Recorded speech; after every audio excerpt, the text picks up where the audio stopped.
That's a good selection because it'll fit down where I come to a story about the prodigal son. But my opening question to you is this: do you have any idea just who you really are? For those of us who have what I would call disjointed families, this question occasionally breaks into our reality. And as I was driving over here and thinking about that word disjointed, I thought of my wife. Now, she's not here today. She's got the privilege of being with our granddaughter and our daughter-in-law in California. Our daughter-in-law's parents have a timeshare, and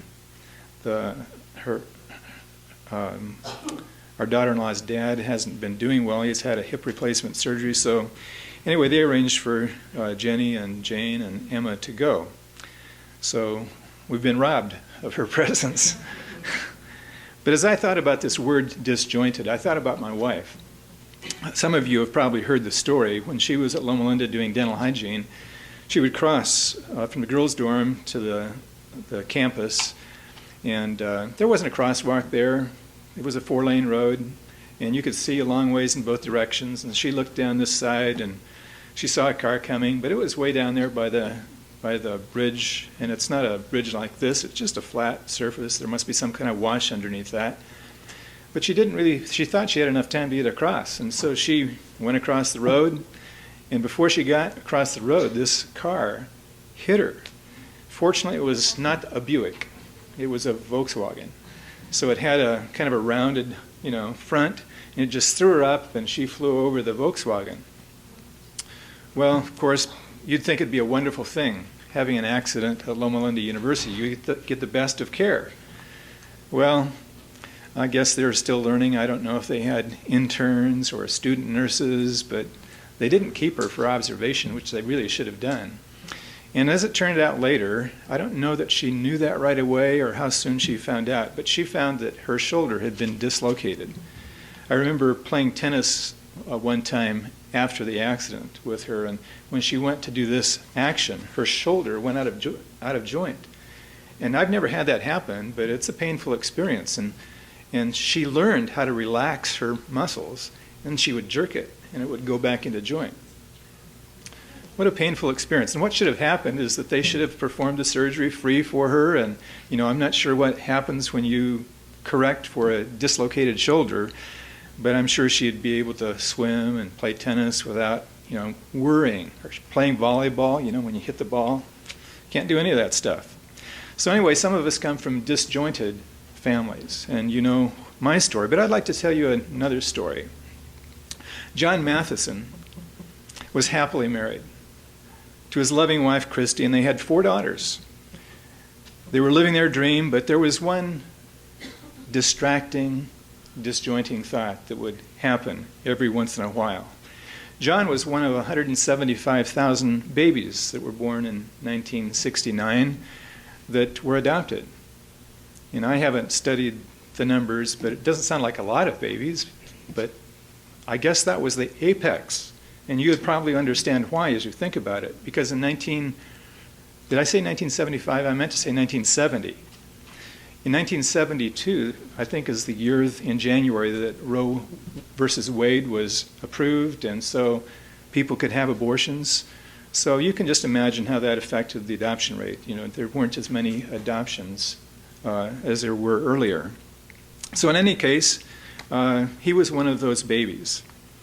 As a result of a couple of freshmen who fell in love with each other, they were attending Fullerton College in California, and the sophomore year before that started, Christy found out she was pregnant.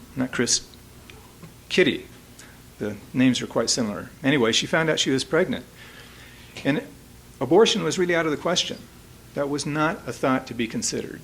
But as they thought about this, they knew they were in love, and they thought, well, maybe we ought to get married. That's what we ought to do. But their parents, both sets of parents, apparently prevailed upon them and convinced them that that really wasn't the best way to start a marriage. So Kitty ended up leaving Southern California, going to Colorado to a business college, where she gave the baby up 3 days after it was born. Now, I've never had to do that. I don't know what it's like. Maybe some of you know somebody who's had to do that, but it must have been very difficult. And at that time, there were closed adoptions. So there was really no hope at that point that she would ever see this little baby boy again. And of course, consequently, for the little baby boy, he would never really find out.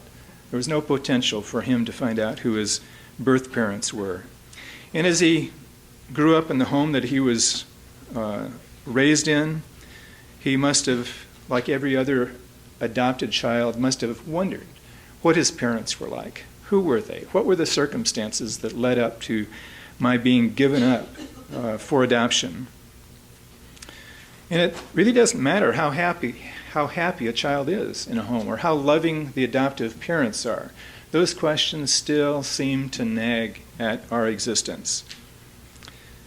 And it really didn't matter how happy he was as a husband and a father. But what he didn't know was that just as he was consumed by this question of pursuing who it was that were his birth parents, his mom and dad, his birth parents, were actually consumed with the same question. And it wasn't until July of 2002 that the laws, in Colorado at least, were changed. And after that date, parents who had given up their children for adoption and children who had been adopted out would now have access to those records. Fortunately for Jim and his girlfriend Kitty, they were married 2 years later, and they raised 4 of their own children. But this desire never left them, that they wanted to connect with this baby boy that had been given up 3 days after his birth. We'll fast forward to May of 2003, Mother's Day to be exact.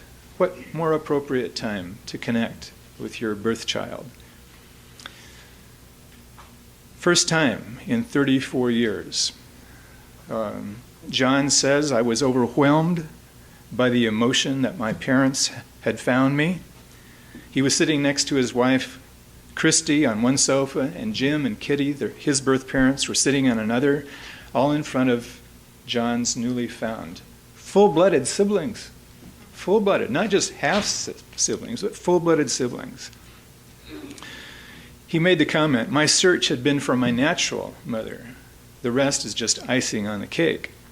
Well, if we were to have watched this video as it played itself out, you probably would have noticed, like me, that Kitty just couldn't take her eyes off this little boy who'd grown up now to be an adult, a father, and a husband. In the family resemblance, if you looked at John and Jim, you would notice that it was obvious, even at a glance. But for years, John Matheson, didn't realize how much more he was like his biological father. And so who was his father? Who was his father? Well, I don't know how many of you follow football. I do, but not religiously. I like to watch a game here and there. But I knew the name as soon as I read it. I knew who Jim Fossil was. He was the coach of the New York Giants. So how would you like to have him as your daddy? Well, I thought that'd be a pretty good surprise. And I'm sure John must have thought the same.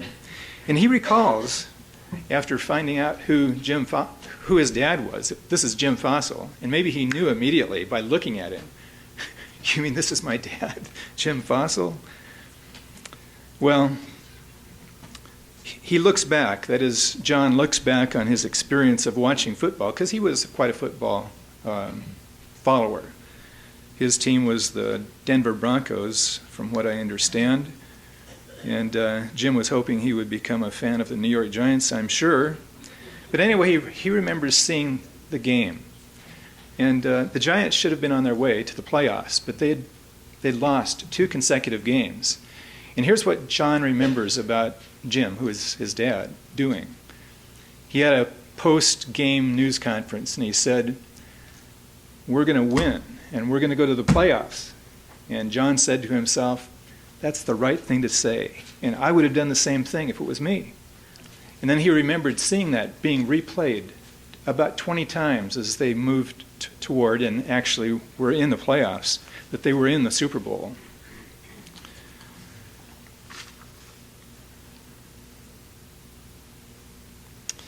So if you're watching this story, and I don't know if it takes a certain experience to resonate with this or not, but if you are watching this story play itself out, if you've been reading this, how would you have connected the dots in terms of what this might illustrate? If you have your Bibles, I'd invite you to turn to Ephesians chapter 4, verse 24. The person who wrote this story, who I gathered this information from, is the one who drew my attention to this text, and I don't know why I didn't notice it before, but it's a great text in this setting particularly. Ephesians chapter 4, Galatians, Ephesians, Philippians, Colossians, it's all after Corinthians and before the T's. So Ephesians chapter 4, verse 24. And it says, maybe I should start at the beginning of the sentence because Paul has long sentences. It starts in this version in verse 22. You were taught with regard to your former way of life to put off your old self, which is being corrupted by its deceitful desires, to be made new in the attitude of your minds, and to put on the new self, created to be like God in true righteousness and holiness. Created to be like God. That's who we really are. We're not to be God, but we were created to be like Him. That's our true destiny. And we look back at our experience, and we maybe are very well connected to our parents, and we have real good security about who we are. We didn't grow up disjointed, disconnected, wondering who our birth parents were. So those of us who found ourselves perhaps in those circumstances maybe resonate a little bit more with this, but as we think about it, as we think about our spiritual journey, where's the family resemblance? If they would have looked at Jesus, our Creator, and looked at us, would somebody watching this notice the similarity? Well, I think that there is that truth is present. But in healthy marriages, in healthy homes, in healthy families where children have the benefit of having parents, we still live in broken homes. Oh, they're still married. They still love each other, but parents are broken. Children are broken. And so we grow up maybe thinking that, well, who am I? What am I designed to do? What are my gifts? What am I going to do when I grow up? And we look at people who are on television and maybe identify with somebody. And in the process of growing up, we think, well, if we just achieve academically, then I can know who I am. Well, the problem is that, we're broken people. And there's always somebody who's better at it. Or we may find ourselves being affected by an illness. Maybe young, maybe old. It can be taken away from us. So to base our value on something that can be taken away really is disturbing. It's earth-shaking. It's foundation rattling. Others maybe see that they have some athletic propensity, and so they play volleyball, they play basketball, they play football, they play lacrosse or whatever it is, and they find their value there. But what happens? We get older, we get slower, we lose strength, and if we're basing our value on our athletic prowess, that's a poor basis for measuring who we are. Or maybe we've succumbed to the magazines and the television programs that parade beauty out there. And growing up, maybe you found yourself very attractive. And so you cultivated that. And but there's always somebody who's better looking, and somebody else wins the Miss America pageant or the homecoming queen, and we struggle with that. I remember, not that I was ever homecoming queen, but I remember in 8th grade, how they have class elections. You select a president and a vice president and a secretary and sergeant at arms, and I had been a class officer. It wasn't any big deal in grade school. It wasn't a big deal. Well, in 8th grade, I got elected for a number of things, but I wasn't selected, and I was feeling pretty morose. And I'm thankful for teachers who kind of put their arm around you and go with you and listen and encourage you. So, we build our lives on things that can be taken away. Our value seems fragile sometimes. Well, before we found out who our Heavenly Father was, we've been in the process of finding out who we really are. And some of us, as I said, measured ourselves by these things. But maybe we didn't grow up in such a healthy home. And God forbid that any of us would have had this experience where we experienced abuse, either verbally or physically. It's damaging. It creates baggage for us to carry into our homes. It carries baggage for us to carry into our spiritual journey. And we begin to wonder, does God approve me unless I perform? And so we get a picture of God not as an abuser, but as one who withholds approval until we measure up. We can bring that baggage. Or maybe we were taught by a predator in the family or neighborhood that our value is measured by sexual favors, and we grew up feeling guilty and defiled and never felt good about ourselves. But that moment when we find out, like John Matheson, who we really are, when we discover that we are God's children. Do you believe it?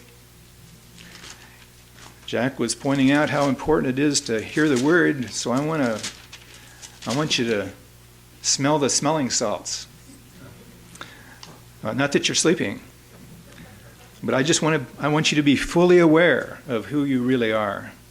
In 1 John chapter 3, the NIV is the version I have, so bear with it. How great is the love the Father has lavished on us, that we should be called children of God. And that is what we really are. We are God's children, whether we realize it or not. We do have to not negotiate that, but we have to eventually come to accept that. We have to enter into the relationship. We have to accept the offer.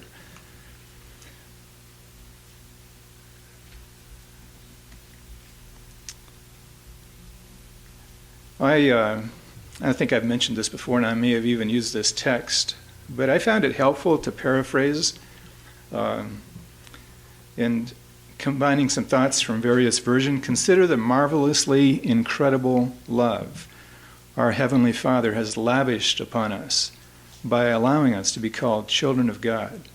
That is who we really are. But even though after we've established that relationship with God, even once we've accepted Jesus as our personal Savior, we're still broken people. We bring our brokenness to that relationship. And we bring sometimes we're plagued by doubts, plagued by weaknesses that we've grown up with. We replay the negative self-talk that we have taught to think and respond to situations with. And we find ourselves fluctuating between slavery and sonship. Slavery and sonship. Proving our worth or accepting our worth. Basking in His love or questioning whether He accepts us unconditionally or not. And so I would like to think a little bit about the prodigal son. And it's not a good place to be in on the slippery slope. And that's where we find ourselves sometimes. Going back and forth between slavery, if I'm obedient to all of these requirements, maybe I can have some internal sense that God will accept me. Well, that's not the gospel. The gospel is the good news that we're accepted as we are. But God doesn't leave us where we are. So being in this uncertainty is really a position of not fully trusting the Father with our salvation. And as we turn to Luke chapter 15, where the story of the prodigal son is, I thought it was helpful to take a look at this experience through the eyes of these two different sons, the prodigal who took off and the prodigal who stayed home. And I'd like to ask you the question, Did the prodigal son have a good understanding of who the father was? I mean, this story is not told so that we would not just avoid the behavior of the prodigal son, but we shouldn't even copy the attitude that the prodigal son had to the father. Well, let's read then, starting with verse 17. When he came to his senses, he said, "How many of my father's hired men have food to spare? And here I am, starving to death. I will set out and go back to my father and say to him, 'Father, I have sinned against heaven and against you. I am no longer worthy to be called your son. Make me like one of your hired men.' So he got up and went to his father." So does that verse reveal to us a healthy attitude of a son who wants to be reunited to his father? He didn't have a picture of a father who had open arms and who was going to embrace him. I don't know where Jesus got the story, if he invented it, but he had a purpose. And the purpose wasn't to emulate the prodigal son. The purpose was to recognize the embrace of the Father. So he did not have a lofty appreciation of his father. He wanted to come on as a slave. My father has slaves, people who work for him, and certainly I could, eat at their table. I'm no longer worthy to be called your son. Make me like one of your hired men. Well, here's the question. Did the father agree with the son? You are dead right, buddy. You messed up, and you are going to sit at the table until you prove that you're not going to go back and do all the things that you did before. No. He would have none of that. He didn't allow him into the home to test him, at least as the story went. Is it verse 22? Is the father's response. But the father said to his servants, "Quick, bring the best robe. Put it on him, put a ring on his finger and sandals on his feet. Bring the fatted calf and kill it. Let's have a feast and celebrate, for this son of mine," not this slave of mine, this son of mine, "was dead and is alive again. He was lost and is found." So they began to celebrate. It seems like somewhere, I skipped over it, verse 20. He got up and went to his father, but while he was still a long way off, the father saw him and said, "Oh, here comes that rebellious son of mine." No, it says that he was filled with compassion for him. He ran to his son and threw his arms around him and kissed him. Well, Jesus isn't finished telling the story. He tells about the unhealthy thinking of another brother, the older brother, who had just as much a slavery idea as the prodigal son. In fact, it uses the word doulos. He's the slave. I've been slaving around here all my life, and you're taking the money that I'm supposed to inherit, and you're celebrating for this. He even calls him this brother of mine. I think he used that phrase. But the Greek word is doulos. It's the slavery idea. So do you think he had a healthy understanding of the Father's love? Interesting. Do you think it's possible in a church for us to have an unhealthy understanding of the Father's love? It's pretty easy, given our brokenness, given the way we conditionally respond to situations. Both sons failed to understand the Father. The prodigal son didn't understand him. If he really understood him, I think this is just an invented story, but I guess it really tells the truth, because if anybody should have felt loved, it was Lucifer. Perfect environment, gifted, loved, but became the prodigal angel. So it's possible, even though we may experience the Father's unfailing love. And so we need to remind ourselves of who we really are. And how are we going to How are we going to experience this? How are we going to remain in a state of sonship? In 1 John chapter 3, verse 6, I don't want to scare you off with this verse and probably need to comment a little bit about it. This version translates it correctly.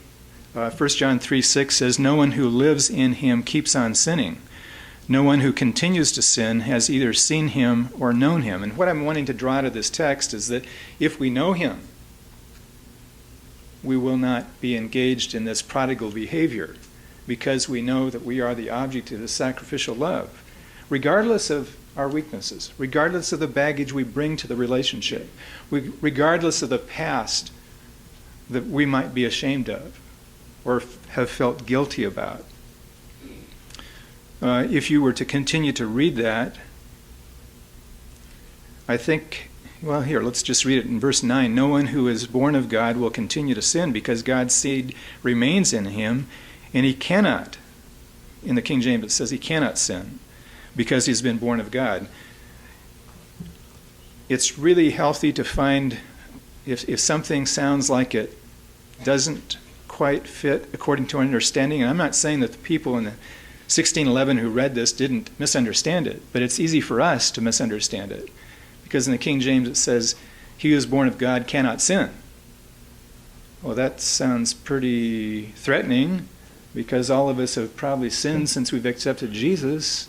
Therefore, I cannot sin. I have not been born again. Does that lead us to doubt the authenticity of our relationship with God?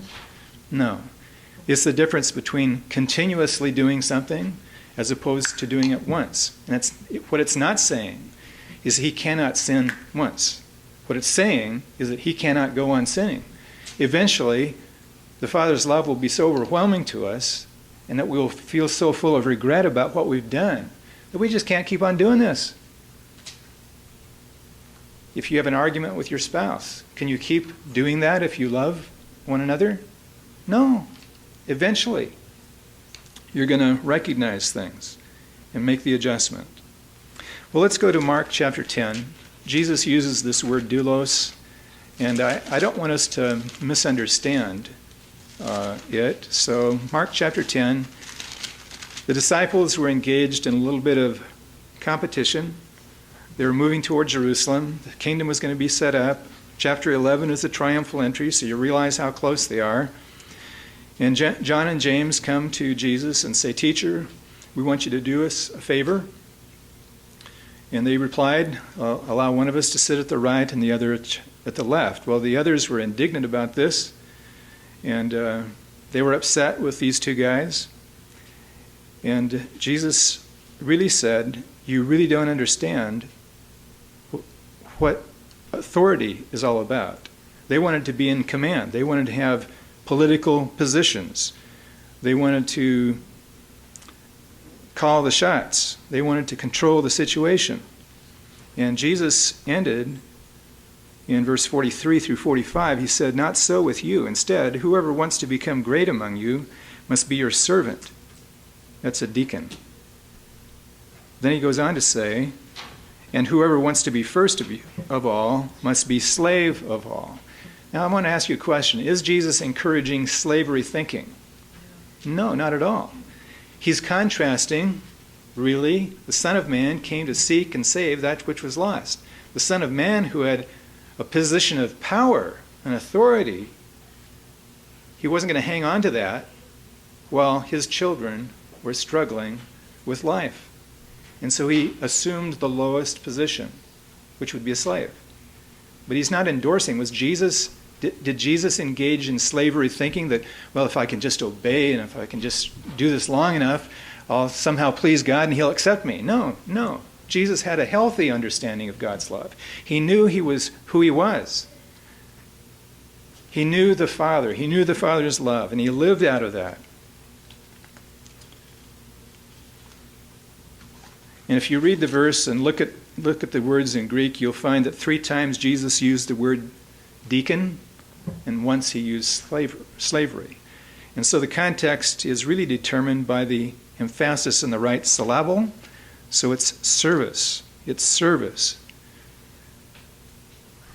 In 1 Corinthians chapter 9, verse 19, Paul revealed how he related to this issue. He said, "Though I am free and belong to no man, I make myself a slave to everyone to win as many as possible."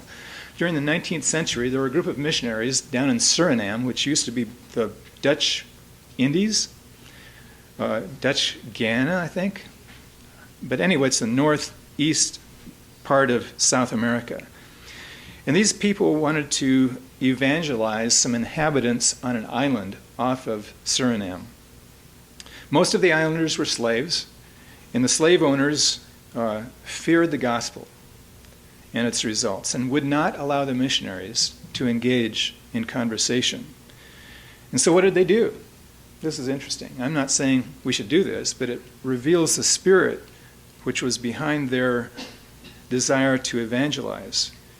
The missionaries sold themselves into slavery to these plantation owners on this island. Isn't that interesting? So that they could communicate the gospel. He would allow other slaves to talk to his slaves, but he wouldn't allow missionaries to talk to his slaves. Well, a week ago I had worship at the school, and I raised the question to the kids, went through a number of how much more series that Jesus said. How much more valuable are you than birds? How much more valuable are you than sheep? How much more valuable are you than flowers? And then I asked the question, or that question, how valuable are you? And one of the 8th graders used one word, and I thought he nailed it. He said, priceless. Priceless. That's how valuable each of us are to God. And he's given us this window of opportunity. He's given us the privilege of being parents. And we, through that experience, can begin to understand how God feels about us as his children. And so we should get off the slope of uncertainty. And it doesn't matter how new we are to Christianity. We don't have to remain affected by this idea of slavery. Well, I've just got to prove myself. I've got to, line my life up and be obedient before I can have assurance. Jesus said, "He that cometh unto me, I will in no wise cast out." He that cometh unto me. So whatever our past has been, it doesn't matter. He demonstrated on the cross about the thief. He didn't even have a chance to go get baptized. But Jesus assured him that this very day, while you're having the worst day of your life, I'm giving you the assurance that you will be with me in paradise. And so it doesn't matter how much baggage we bring to the relationship, what kind of doubts we've struggled with, how much guilt we've experienced. The enemy he's the author of these kinds of thoughts. He's the one who insinuates doubts. He's the one who batters us with guilt, trying to poison the well. He's trying to remind us of our unhealthy baggage. And so I would just close with this statement, which I've alluded to and mentioned a number of times. Jesus accepts us as we are, but he never leaves us as we are. His love embraces us, he accepts us, and we are transformed by beholding him.